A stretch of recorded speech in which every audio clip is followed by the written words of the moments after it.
ঘৰৰ মজিয়াত যিখন বাজেট দাখিল হ'ল এই বাজেটখনে অসমৰ জনসাধাৰণৰ একো সকাহ নিদিলে। চাওক, একেটা সময়তে বিহাৰৰ বানপানী সমস্যা সমাধানৰ বাবে 11,500 কোটি টকা আৰ্থিক পেকেজ দিলে। ৰাজধানী আন্তঃগাঁথনি নিৰ্মাণকে আদি কৰি উন্নয়নমূলক কামৰ বাবে প্ৰায় 15,000তকৈ অধিক কোটি টকা অন্ধ্ৰপ্ৰদেশক দিলে।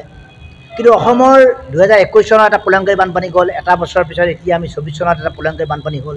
চৰকাৰী হিচাপত 100জন মানুহ মৰিলে, 40টা মাথাউৰি ভাঙিলে। প্ৰধান ব্ৰহ্মপুত্ৰ নদী, কপিলী নদী, বৰাক নদী বা আপোনাৰ সোৱণশিৰি নদীৰ মাথাউৰিবিলাক ভাঙি শেষ হৈ গ'ল। আমাৰ কলিয়াবৰ হাতীমূৰা বানে এখন গাঁও গোচন কৰি লৈ গ'ল। অৰ্থাৎ এক অৱৰ্ণনীয় অৱস্থা হৈ গ'ল। কোটি কোটি টকা মানে ক্ষতি হ'ল, মানুহৰ জীৱন ক্ষতি হ'ল, সম্পত্তি ক্ষতি হ'ল। ঠিক তেনেকৈ হাজাৰ হাজাৰ হেক্টৰ বিঘা মাটি বানপানীৰ কবলত পৰিলে। মানুহে এতিয়া এমুঠি খেতি কৰিবৰ ব্যৱস্থা নাই। এনে সময়ত অসমক অষ্টলক্ষ্মী আখ্যা দিয়া বা অসমক সদায় অসমৰ ফুলাম গামোচাখন ডিঙিত আওৰাই লৈ এটা ব্ৰেণ্ড এম্বেচাডাৰ হোৱা নৰেন্দ্ৰ মোদী ডাঙৰীয়াৰ এখন বাজেটে অসমক একো দিব নোৱাৰিলে। অসমক এটা ডাঙৰ শূন্য দিলে। আৰু এই শূন্যটো দিলে কেৱল মাত্ৰ প্ৰতিশ্ৰুতি। ক'লে যে অসমৰ বানপানীৰ সমস্যা সমাধানৰ কথা এওঁলোকে চিন্তা কৰিব, বিশেষ পেকেজ দিব। বাজেট পাছ হৈ গ'ল, বাজেট প্ৰকাশ হৈ গ'ল, এটা টকা নিৰূপণ হ'ল। আৰু এতিয়া বিজেপিৰ মোদী চৰকাৰে কৈছে অসমক এটা চিন্তা কৰিম। কিমান ধিক্কাৰজনক কথা, কিমান গৰিহণা কথা। আৰু সেইবাবে এই বাজেটখন অন্ধ্ৰপ্ৰদেশৰ চন্দ্ৰবাবু নাইডু, বিহাৰৰ নীতিশ কুমাৰে যাতে চৰকাৰখন মানে সমৰ্থন দি থাকে, চৰকাৰখন যাতে জীয়াই ৰাখে, তাৰ বাবে এই বাজেট প্ৰস্তুত কৰিছে। তাৰ বাহিৰে বেলেগ একো নাই। গতিকে যোৱা টাপুলি দি মৰা এই বাজেটখনৰ পৰা আমাৰ একো লাভ নহয়, অসমীয়া জাতিৰ লাভ নহয়, অসমৰ লাভ নহয়। আৰু আমাৰ অনুসূচিত জাতিৰ যি কণক ছাত্ৰ ছাত্ৰীসকলৰ স্কলাৰশ্বিপ, এই স্কলাৰশ্বিপৰ পইচাকেইটাও এই বাজেটে নিদিলে। গতিকে ইয়াক কোৱা ধিক্কাৰজনক কথা কি হ'ব পাৰে? গতিকে বাজেটখন একাষাৰ ক'ব গ'লে অতি গৰিহণাযোগ্য, ধিক্কাৰযোগ্য, একে পোনছাটেই এই বাজেটখন আমি নস্যাৎ কৰিছোঁ। অনুসূচিত জাতি যুৱ ছাত্ৰ পৰিষদৰ কেইবাটাও আসনত ইতিমধ্যে আপোনালোকে অভিযোগ উত্থাপন জটিল মানে এইকাৰণে কৈছোঁ, মই আপোনালোকৰ তথ্য আকাৰে যদি চাওঁ, এইখন আপোনালোকে চাওক।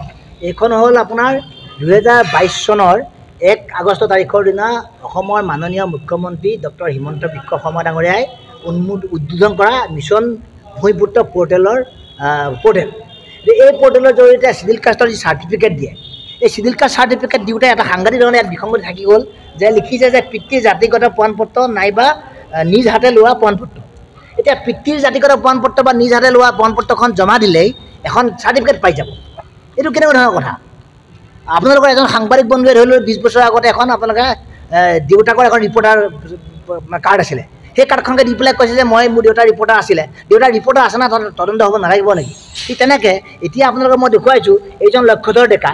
এই লক্ষ্যধৰ ডেকা হ'ল আপোনাৰ ভেটেনেৰি ডিপাৰ্টমেণ্টৰ আপোনাৰ খানাপাৰাত থকা ভেটেনেৰি ছায়েন্স কলেজৰ তেখেতে deputy director, ARV deputy director হিচাপে কাম কৰি আছে। এখেতৰ ঘৰ হ'ল হাজো ৰাজচক্ৰৰ অন্তৰ্গত দদৰা গাঁৱত। আৰু এখেতৰ যিখন প্ৰমাণপত্ৰ 2012 চনত তেখেতে চিডিউল কাষ্ট প্ৰমাণপত্ৰ সংগ্ৰহ কৰিছিলে। চাকৰি জীৱনত তেখেতে পদোন্নতি দিয়াৰ প্ৰয়োজন হ'ল মানে সৎ বিষয়াবিলাকক, অভিজ্ঞতা থকা জ্যেষ্ঠ বিষয়াবিলাকক কল পেলাই একেবাৰে ওপৰলৈ যাব লাগে, যেতিয়া চিডিউল কাষ্টৰ নামৰ এখন প্ৰমাণপত্ৰ সংগ্ৰহ কৰিলে 12 চনত। আৰু এই সংগ্ৰহ কৰা প্ৰমাণপত্ৰখন বিভাগত জমা দি পেলাই তেখেতে পদোন্নতিৰ বাবে ডেপুটি ডাইৰেক্টৰ হ'ল। এতিয়া কামৰূপ জিলা প্ৰশাসনে আৰু আপোনাৰ জাতি পৰিষদে কৈছে যে এখেত চিডিউল কাষ্ট মানুহ নহয়, এখেত ডুপ্লিকেট। তদন্ত এখেতৰ বিৰুদ্ধে বহুবাৰ হৈছে, কিন্তু কোনো কেতিয়াও তেখেতৰ চাকৰিও নাযায়, তেখেতে গ্ৰেপ্তাৰো নহয়। গতিকে আমি আজি এই কথাটো সবিস্তাৰে প্ৰকাশ কৰিছোঁ ফটোসহ।